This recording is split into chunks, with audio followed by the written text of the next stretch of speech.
Selon la Banque mondiale, les impacts économiques de la crise sanitaire du Covid-19 sont équivalents à ceux de la crise politique de 2009.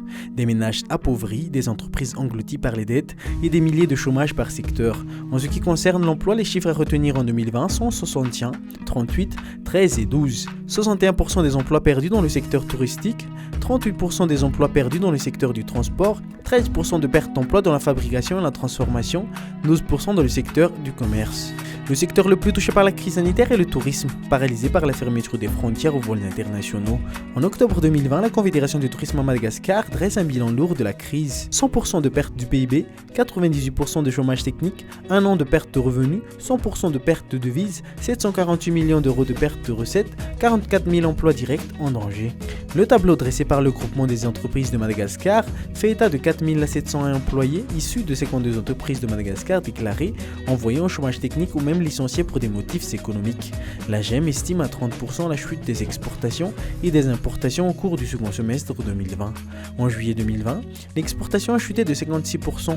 Le secteur industriel est bloqué avec la fermeture des frontières et la désertion des grands investisseurs. Le secteur textile, qui nourrit des milliers d'emplois, chute de 54% en juillet. Le secteur minier a chuté de 100% à cause de la fermeture d'un bas de vie. Les groupements pesant dans le portefeuille économique ont plaidé pour la cause des entreprises auprès de l'État malgache.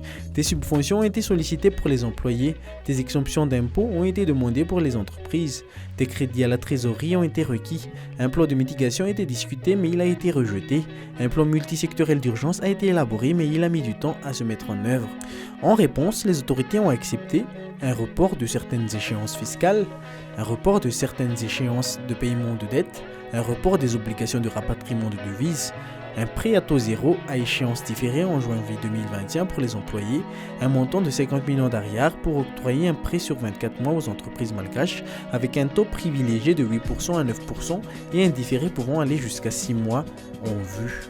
Une ligne de financement de 150 milliards d'ariars pour les PME et les PMI pour que celles-ci puissent emprunter à un taux bonifié à moins de 10%. Une troisième ligne de financement d'un montant de 80 milliards d'ariars d'une maturité d'un an. Un an après le début de l'épidémie, l'avenir reste incertain. La recrudescence de l'épidémie ces dernières semaines est loin de rassurer le secteur privé et le milieu économique déjà inquiet pour la relance.